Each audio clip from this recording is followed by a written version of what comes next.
Well, I thought we talked about doing the effective egoism book, if Oh, you okay. remember my email. Oh, okay. I actually do not, but I can pull that one up. I was gonna do the equal is unfair. So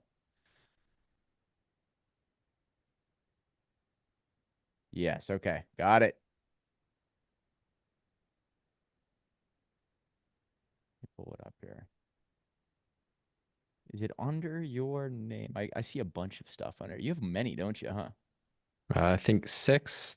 Yeah, nice job, dude. Pull it up. Which one do you want to talk about? Effective egoism. Okay, I don't see it under there. It might not be under my author page. Yeah, that's right. That's why it is. And okay, here we go.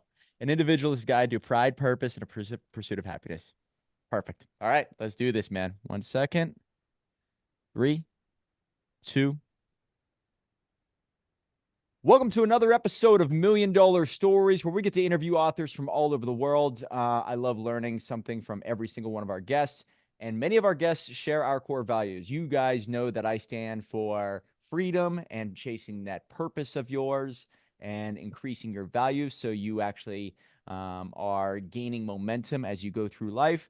And our next guest, I think, shares those core values. He has written many books in regards to income inequality. Some people say it's one reason. Another reason why people think it is because of individuals not taking responsibility. And I think that's what he shares in his other book whenever it comes to equality. So I share his views, he shares mine. And I think we're going to get into that in this next book, Effective Egoism, which is an individualist guide to pride, purpose, and the pursuit of happiness.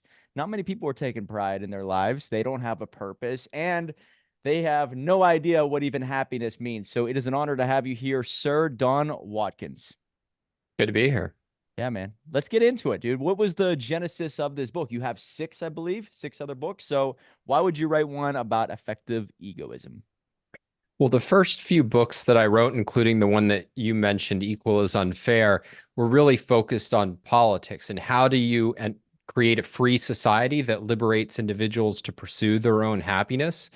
And why should you create a free society where individuals can pursue their own happiness? But in the background of all of those books is that what is good, what a person should be aiming at, is the achievement of their own happiness, of a flourishing life. And so with this book, I wanted to talk really directly to the individual about, okay, what is a flourishing life? How do you achieve it? What is the way to get the most out of your time on earth? And so this is really a book about what is a good life. And then all of the political stuff is just there to say that's what we have to protect is your freedom to live that kind of life. Nice. And the summary, guys, I just want to read it off. It's a very simple summary. You have one brief life, and the question you face is, what will you make of it? Will you go through the motions of living and throw away your life doing what you're supposed to do? Or will you set ambitious goals and do everything you can to make the most of your life? Will you betray your life or honor it? Damn, is that a great question? And I think a It lot of is people, the self reflection is required, right? And it does come down to the questions you ask yourself. And I don't know if people are asking themselves great questions until potentially a ground zero moment, a break in the chain, a bridge out ahead, right? When things go to hell, I think that's when they look in the mirror and they say, am I really living or am I just existing? well, it's true, but part of the reason why is that decision making, that discussion, that reflection should have happened much earlier in life. And yet we're never really taught to how to envision a life worth living. Now, the reason why is that that's fundamentally a moral question. Morality is equated today with a bunch of prohibitions on doing what you want, about pursuing your own happiness. It's really about why you should serve some cause greater than yourself. But if you understand morality the way that the ancient Greeks say did, which is what is a good life, part of adolescence really is reflecting on, well, these are the various types of lives that one could live. A life centered around pleasure, a life centered around eudaimonia or happiness, as Aristotle endorsed, a life centered around sacrificing for something above yourself. There's different kind of lives that you can live, and you'd make a decision about, well, what kind of life am I going to live? What are the kinds of virtues and values that that life requires? And so it's really a failing, I think, of the fact that we've equated morality with sacrifice, that people aren't thinking consciously and deliberately about the kind of life that they want to live as a normal course of events. And so, yeah, I think a lot of what happens is that people really start to step back and think, what is my life about? What am I going to aim for when things go really wrong? And then they don't have a lot of guidance on how to think through that question rationally. And that's part of what the book is about. It's really a book about how it's not enough to, I love self-help and self-improvement as a genre. But that's really what I call happiness without morality. So the culture offers us morality without happiness. Self-help offers us happiness without morality. And this is really a book about the morality of happiness. What are the virtues and values that are going to really allow you to make the most of your life? Mm. Now you do go back to the I guess the Stoic days, or even some historical figures like Aristotle, and I don't think people know about Arete. And Arete is a mastermind out there. Are you a part of Arete at all? Have you ever heard of it? Yeah, I mean, I've heard of the concept. I don't Oh, know if okay. there's something more specific you have in mind. There's a mastermind created by Ed Milet and Andy Frisella. It's called Arete, and not many people realize that it stands for excellence. And so, a man of excellence, it's like a habit that they form, and it's part of their identity. So, therefore, excellence is shown in how they take the shopping cart back, how they speak to their team, how they lead their family. Right? It's a habit that is formed, but it's based off of an identity that they own, and they don't break away from it. So if you could kind of share a little bit about, Aristotle asked about arete and telos is about purpose and goals. I actually don't know much about this. Can you kind of share some insight from the book? Yeah, so I mean, I make certain references to historical thinkers like Aristotle, who I think in many ways had the best approach to morality of anybody in the ancient world, and in many ways better than what's around today. My chief philosophic influence on the question of morality is Ayn Rand, and so that is a somewhat different take. Whereas Aristotle believed that there was kind of telos inherent in us given human nature, and that our excellence consisted in sort of acting out that form of life. The way I think about it is that, we have certain needs and requirements as living organisms, and that in order to achieve happiness, you have to achieve pro-life values, values that actually allow you to flourish and thrive. And the book is really centered around three key values, which is reason. And so the one of the most important lessons in the book is about the importance of centering your life around thinking, around purpose, which is centering your life around the purpose of pursuing your happiness, and then a central productive purpose, because work is really how we sustain our lives, and it's the core of how we experience our lives as meaningful. And then finally, self-esteem, which is the conviction that I'm able to live and worthy of happiness. And that really flows from living a virtuous life, living by the principles of rationality, justice, honesty, integrity. And there's other important values too. I mean, I talk about, in particular, art as a way to gain meaning from life, and relationships is the core of how we really experience the things we most value embodied in the people that we care about. So it's really a value centric view of ethics. I take virtues really seriously as the way that we achieve values. But if Aristotle you think of as emphasizing virtue, I think what is front and center for Ayn Rand, and I agree with her here, is the core values, the things you want to get out of life, achieve in yourself and in the world around you. That's what's really key to building a self and a life that you love. Jordan Peterson has the great way of analyzing happiness. He says that happiness is the awareness of incremental progress towards a goal. And I think that really falls in line with what I believe. Happiness is not a destination, it is a journey, but it's the realization that you are going somewhere and you're actually closer to it today than you were yesterday. So, do you believe in that same definition? Well, there's something right about that. So the wrong view of happiness, and this is one reason why people will criticize and dismiss happiness as an illusion, is in effect happily ever after. Okay, I've satisfied my desires and now I don't want anything else. And then they'll point out, no, as soon as you get something, you want something more. Yes, because the work of living is never done. You can satisfy a desire, but you can't satisfy desire. And what would be the point of living if you could? And so our life is a constant and should be a constant process of growth from one achievement to another. But what I don't agree with is this perspective that the achievements are unimportant, that it's all about the journey.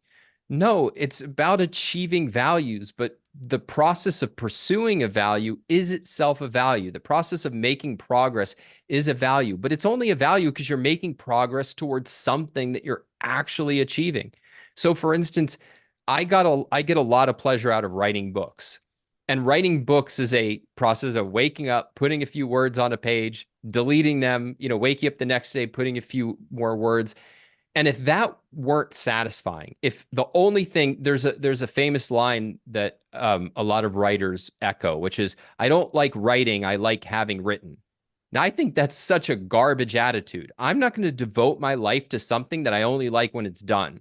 Oh, But great the point. but the enjoyment that I get from writing a book is the fact that eventually the result is a book. And so if you need both perspectives, is that there's specific goals that I want to actualize. And then what I want is to select goals in which the journey there is a value itself, because life is a circle. It's a circle of pursuing things that keep you alive. But what is alive? Alive is the continued process of pursuing things. And so it's both the pursuit and the result that should be valuable and rewarding. Now, struggle plays a factor in all of this. And I think that when you have realized that you are going uphill in life and you actually want to keep going, you have found your path where it's a little bit more difficult than just kind of laying back and being stagnant. But the struggle not only gets the best out of you, but there's a dopamine hit, there's a reward, there's a feeling of accomplishment that comes along with doing something that is requiring maybe the very best version of yourself. So, how does struggle play as a role in this? And the reason why I ask that is because I think, and you probably can agree with me, society says life should be easy, right? And if you feel like there's struggle, it means that somebody else is trying to hurt you, and that's injustice. And in order to cure that, we need to pass a law or take a pill or do something that removes accountability. And I say, no, you need to take accountability for every action, every thought, every movement in your life. And once you do that, you have power and sovereignty. So, what do you believe in regards to that? I I don't believe that life is about struggle. I believe that life requires effort. And the two mistakes that you can make are seeking to avoid effort. And as you mentioned, like that's a catastrophe, right? Like you're never going to get anywhere. You basically are put in a situation where you essentially try to dull your mind and escape from the demands of living. But struggle per se, I don't think is a value. That the kind of effort. So I do a lot of coaching and advising people in building careers that they love. And my view is if you're experiencing your career as a struggle, sometimes that happens and it's necessary. But I view that as essentially as a problem to be solved. Like I don't experience my career as a struggle. It takes a lot of effort. I work a lot of hours. It's really demanding work and it requires a lot of growth, but it's really fun. Like, I mean, I basically get to wake up and think about cool ideas and have great conversations with people all day and solve really fascinating problems. I don't experience that as a struggle. It's demanding. And what you want is effort, but effort that's enjoyable and fun to make. And if you have moments of struggle, like, uh, my thoughts are with you and I hope you overcome them, but life, it shouldn't be experienced that way. That's a signal that no, I'm not on the right trajectory in some way. It should be experienced as demanding fun. Can you kind of maybe paint a picture of who you used to be before you kind of adopted all these roles and regulate, or not rules and regulations, but philosophies and things that you live by that maybe didn't come to you so easily. And the reason why I ask this question is because I believe we all have a ground zero moment that teaches this stuff to us and we never forget it. When things go south, or when your chips are down, you really find yourself, in my opinion. I'm a Carl Jung guy. And when you go deep into the basement, you have to look that person in the mirror of who you really are. That's whenever you, number one, know yourself, but number two, you can rebuild yourself the right way. So I'm assuming there were some dark days. Is there anything that stands out in your mind that maybe really taught you these lessons more so than any other time? Well, I mean, it's funny. I held the essentials of the ideas I now hold since a pretty young age. I was 14 when I got interested in philosophy. And though I've learned a lot in the years that came ahead, and certainly didn't always live up to or by the ideals that I espoused, the core of my thinking was really is something I've held since I was a teenager. Um, Part of the hazards, though, of learning a philosophy when you're so young is that you're really not sophisticated enough to be able to hold it in a first-handed way. It's more ideas you've heard and they seem to make sense, but it's not the way that you see the world. And it took a long time to cultivate the way I see the world.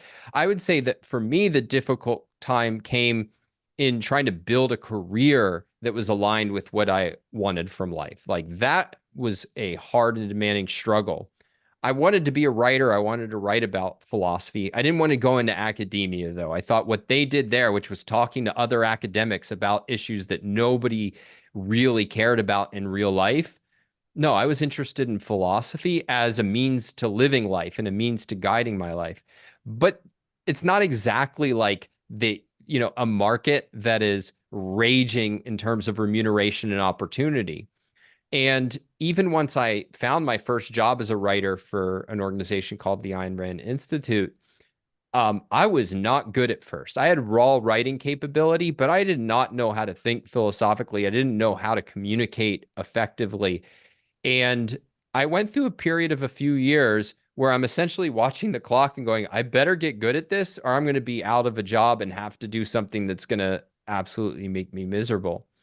And I think there were two things that really saved me. One was just I was so passionate about getting good at this that I was relentless about learning. And the second thing is I was lucky enough to find a handful of mentors who, by giving me the kind of feedback that I needed, which was often painful, critical feedback, allowed me to spot my blind spots and overcome them. And over the years, things clicked into place. And it wasn't always smooth sailing after there. I'll tell you one turning point. It's 2020, and I had been working for a friend, Alex Epstein, who is famous for his books, The Moral Case for Fossil Fuels and Fossil Future. And that's a story in and of itself. But the pandemic hits, and I lose my job. And it was really terrifying because it's not like a lot of people are looking to employ writers about the virtues of laissez-faire capitalism and a ethical framework that very few people agree with. But what happened was a few days after I'd gotten this news, I heard from an old employer who made me a really nice offer that would have solved all my problems. I would have been able to keep paying the rent, keep putting food on the table for my children.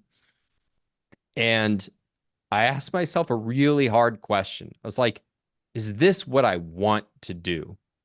And the answer was no, it was not what I wanted to do. What I wanted to do was go into business for myself, teach people communication and skills, start coaching people in their communication and persuasive abilities. And so I turned down this sure thing and took what, looking back on, was such a huge risk.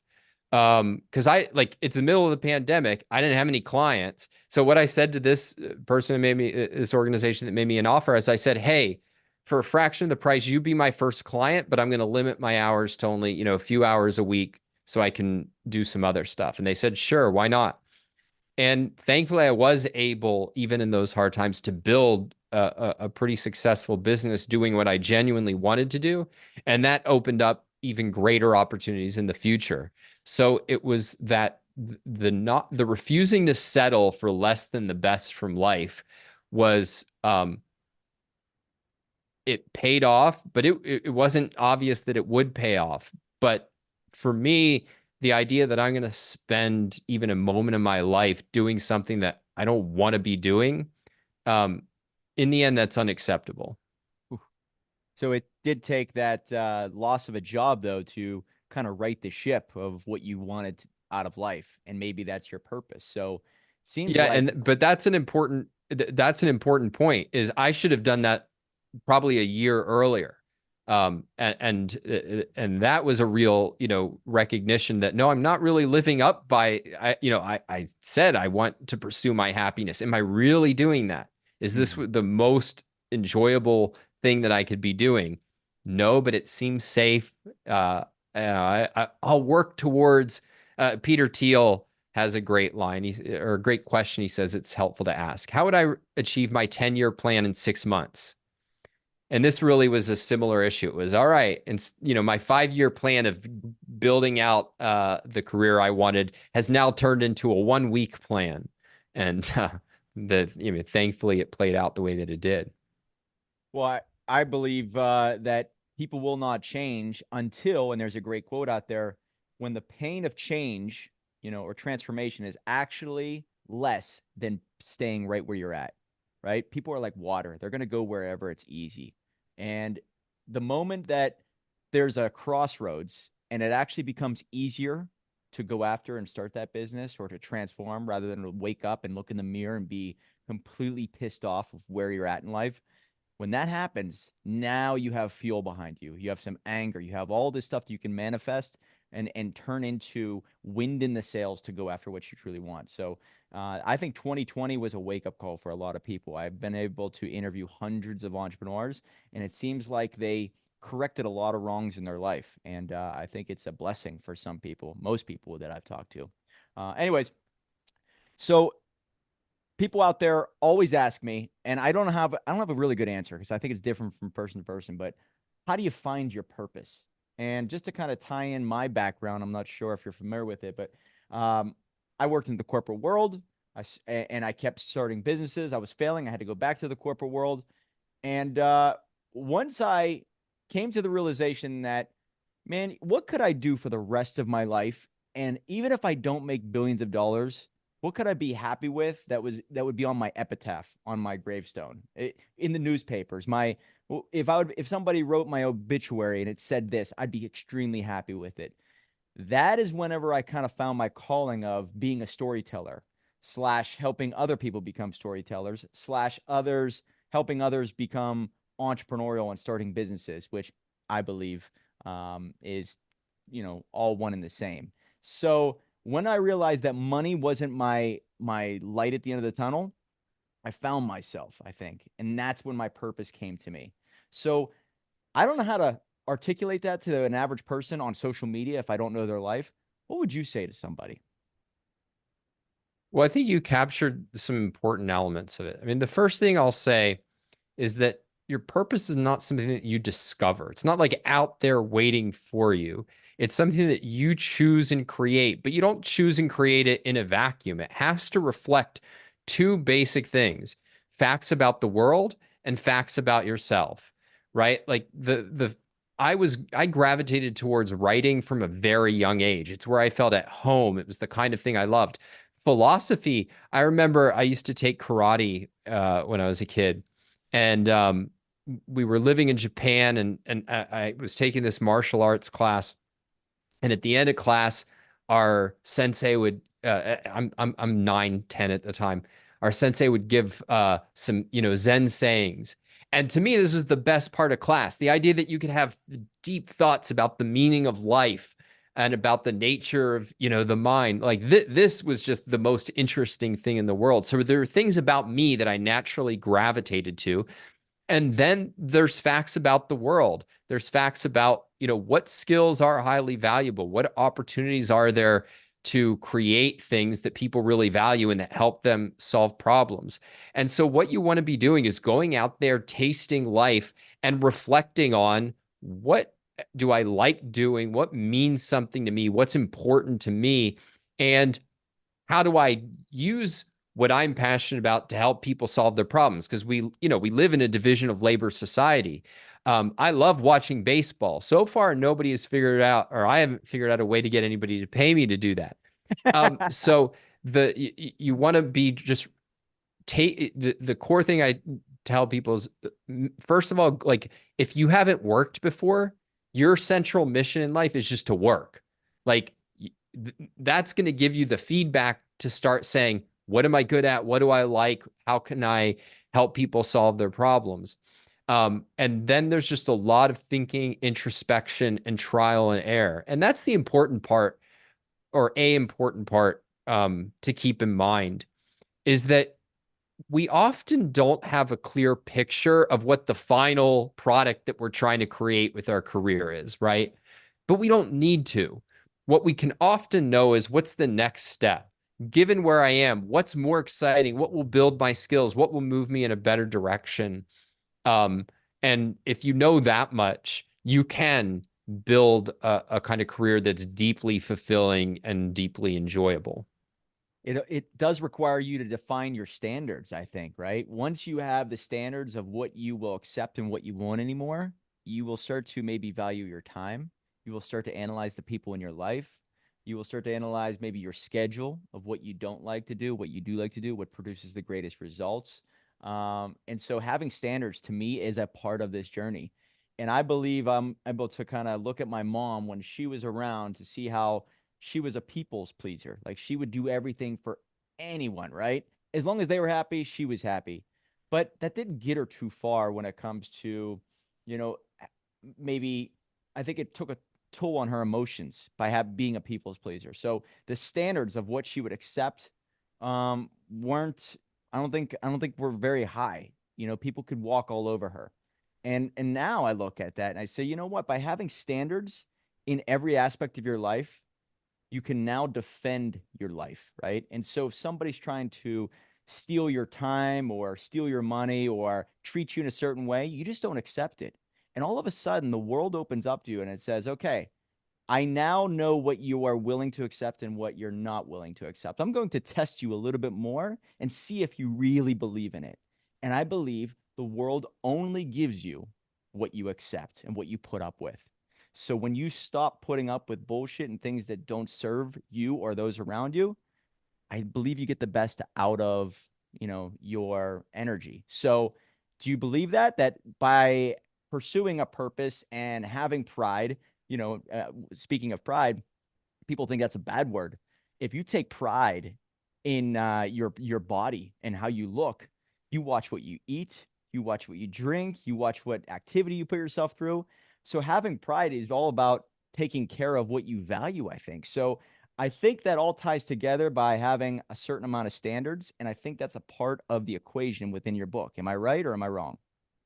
100%. Uh, Life is about the pursuit of values, and how do you determine what you value is by defining your standards. And that means reflecting on, yeah, what did I like about this? What did I not like? What could be even better? And it's by setting standards and holding yourself to high standards that you develop self-esteem. And indeed, that's how I think about pride. Aristotle called pride the crown of the virtues because it requires every other virtue. It's what you achieve by holding yourself to the highest possible standards. And so when I talk about the pursuit of happiness, people often think about it in terms of, well, it's doing whatever you want to do. No, if you're genuinely concerned with happiness, you're holding yourself to an incredibly high standard because you want the best for yourself. And so it's quite demanding. And indeed, it's only the person who places nothing above their happiness who is capable of holding themselves to the highest standards. The great tragedy, you talked about your mother, and that's really common, right? Is that we allow ourselves to be doormats for other people. And the flip side of that is humility and presumptuousness are kind of the flip side of each other. Is, well, if other people get to make arbitrary demands of me, I get to make arbitrary demands of them too. And so it really puts us at odds with other people. And what you want instead is just a very independent orientation towards life. This is what I'm after. This is what I'm about. This is how I conduct myself. This is what's unworthy of me. And having that core is vital, I think, to happiness, to self-esteem, and to the achievement of anything else that you want in life that's worth wanting. Wow. Yeah. Take notice of that, guys. I mean, set the standards and put them down on a piece of paper and don't break from them, because you will be tested eventually, and to see if you really have your standards or not, if you're just saying so. And while you were talking, it made me think of, there were individuals who would come to me and they would need help writing a book or publishing a book. And I would at first say, anybody out there, you guys can come to us, we can help you out. And then I became more specific with my target audience. And the average person from the outside looking in would say, that's a dumb move. You want to accept everybody. Well, what happened was I got a certain type of clientele. My team was happier. We're producing better results. We didn't accept bullshit from people, right? We didn't accept people mistreating us. So we became very specific, ultimately making the company better. And now when I look at even the standards I set in place for this podcast, if an individual is 7 minutes late, it's click off. No questions. I've had people say, hey, I'm in the Zoom room now. It's 9 minutes after. No, you missed it. It's over. I could obviously just jump right back on, but having those standards in place does something. And I believe, and I'm a big believer in God, and I'm a Christian.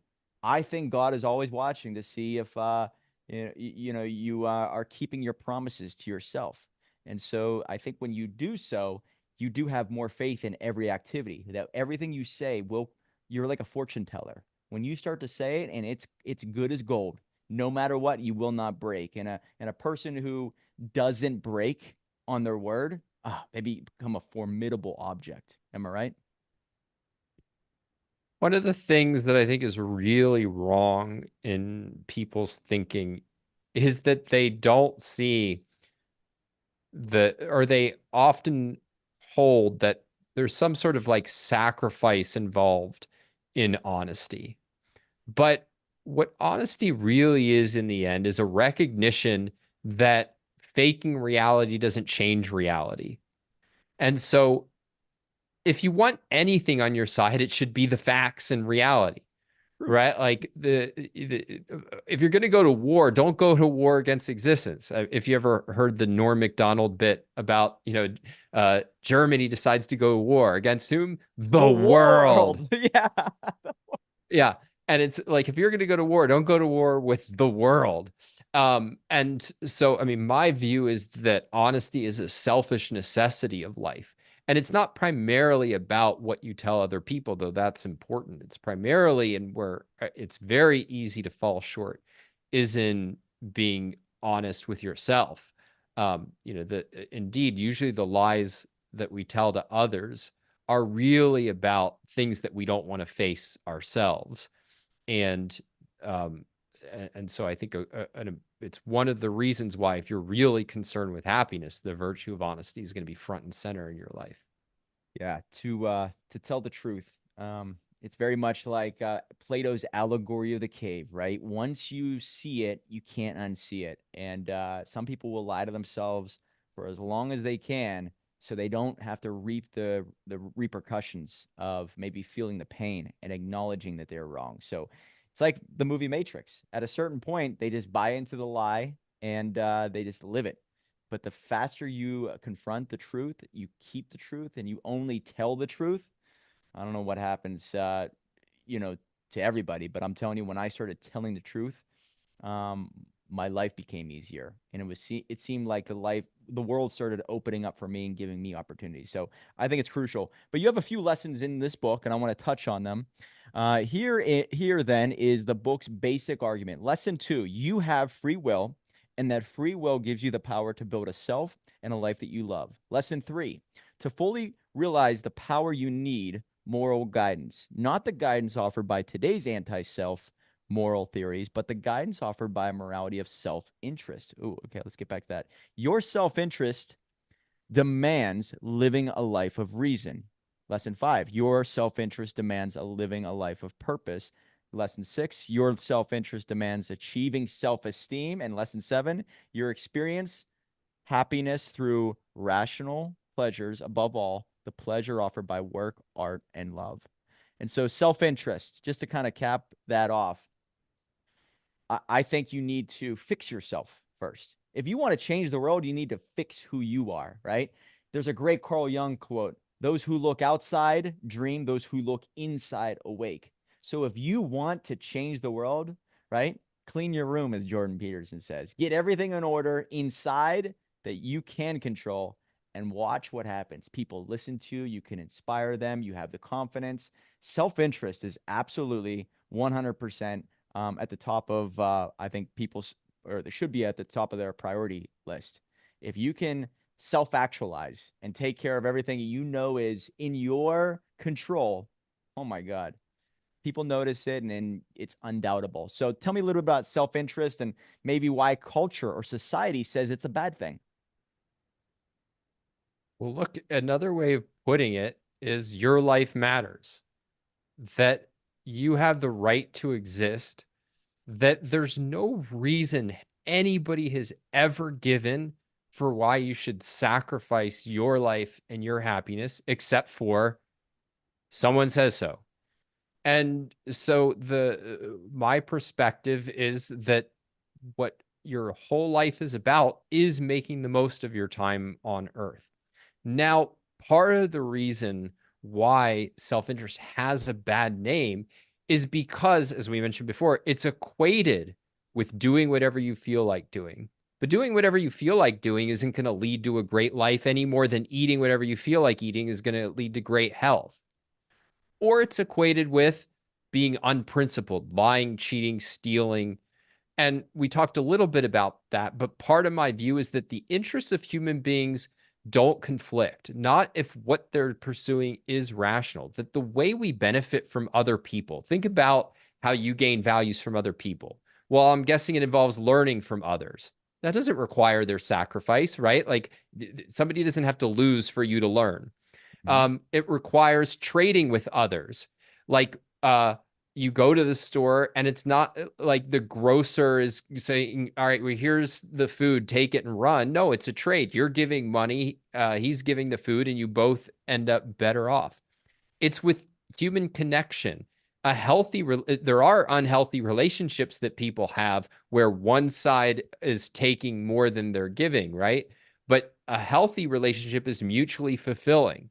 So if you actually think about what we can gain from others, what is worth gaining, it doesn't require either person's sacrifice. Everybody can become better off. And it's only when people aren't being rational, aren't thinking about what's genuinely good for them, that you get into these sacrificial relationships.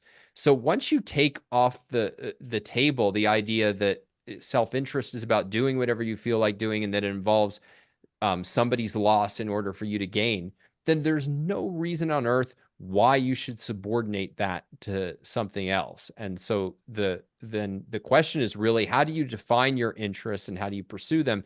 And that really is what I think the subject of morality is about. And certainly that's the take on morality that I give in Effective Egoism. One question I want to ask you, so I don't forget, and I want to make sure we have enough time for it, is the power of writing. You obviously have fallen in love with writing. To me, when I started to write, I became clear. Clarity is an absolute superpower. And so the more I write, the more I can articulate my thoughts and analyze where I've been, where I'm at, and where I'm going. It also makes me a better communicator, makes me a better leader, right? And if I'm clear-minded, I'm able to communicate that to my team, and therefore, usually the cylinders are firing and working properly. So tell us a little bit about, number one, why do you love writing, and what has it done for you internally and externally? Well, as you indicated, writing is the perfecting of thinking. Now, I think everybody can benefit from what I call thinking on paper, which is just externalizing your thoughts, giving them some amount of objectivity. But if we're talking about writing as an act of communication, the core of it is not just putting words on pages, but going back and reconsidering, am I saying exactly what I mean? Is it true? Is it going to be clear to another mind? And so it's that editorial product process of critically thinking about what you're trying to achieve by putting words on the page that allows you to lift up your thinking to a higher level. And there really is no other way to do it. I have never met a profoundly powerful thinker who is not also a good writer. And for me, there's just, I remember just being a kid, there was something magical about books. So it's always held an extra special allure for me. But as somebody who was interested in ideas, it was only by writing on them. One of my big influences is a writer named Leonard Peikoff, who's a philosopher. And he once said, and it was only half joking, that he became convinced he didn't understand anything until he wrote a book on it. And I completely get that, because I would say that it's not really until I've written a book that something stands in my mind as, yeah, this is fully thought through. It's not that I'll never learn more about it, but that I've really given it the full thought and attention to have fully solidified my understanding of an issue. Does it have something to do with just the act of teaching, right? It's very much like how jujitsu teachers, from what I've gathered, I've only taken a few classes, but jujitsu teachers, some of the masters out there, will teach something to their student, and the following day, the student will have to come back and teach it to them or someone else. And the reason why maybe is there's some type of myelination in the brain that the moment you start to maybe you are responsible for someone else to, accomplish the hero's journey or obtain the reward, you might care a little bit more. And maybe the formulation of the ideas are much stronger when you have to help someone else out. So the act of teaching is part of this game. And I think that the moment you write a book, you have to be clear, like you said, for the reception, right? Writing means nothing unless it's received. And if you start to analyze how it's being received, then you start to become a better communicator. You want to make sure that maybe you're not saying it at such a high level that it's kind of going over their heads, because you really do want to help someone follow in your footsteps. So the act of teaching, absolutely a part of this. Am I right? Yeah, I mean, in medical school, there's a famous saying of watch one, do one, teach one, right? You watch somebody put in an IV, you put in an IV, you teach somebody put in an IV. Teaching, as valuable it is for the student, is mainly a benefit for the teacher. But writing has an additional component above and beyond teaching, which is that it's the most fully objective form of bringing your thoughts into reality. That it's the only way to make your thinking fully precise and worked out, because it's the only way that you can pause and give definite form to a thought. And so it has both a teaching component and an objectivity component that makes it an unrivaled source for the perfecting of one's own thinking. But the teaching part, I mean, we've all had the experience of thinking we understood something and then trying to explain it to somebody else. I have a 10-year-old and an 8-year-old. Man, the number of things that, they ask questions for, and it's like, I know this, and then I can't articulate the answer and realize, I guess I didn't understand it as well as I thought. Both components are very important. Yeah. And I think that if you have this curiosity inside of you, it's almost, to me, it's like a sin to just keep it to yourself. When you learn something, if you can figure out how you can help someone else learn it too, you become this machine of just learning new studies, new ways of doing things. And therefore, whatever you learn, you can teach, whether it's on social media or within books or on a video. And I just have fallen in love with that process because it never ends. And if you become a great storyteller, you might be able to change someone's life with money, right? By giving them money. But if you can help them understand that they are on the hero's journey and that everything is either making them better or worse off, I think they take control of themselves. And the only way to do that, I think, is to inspire and motivate through stories, your own stories and others. So great stuff. Outside of your own book, is there one that you recommend our viewers and listeners that they should pick up and read?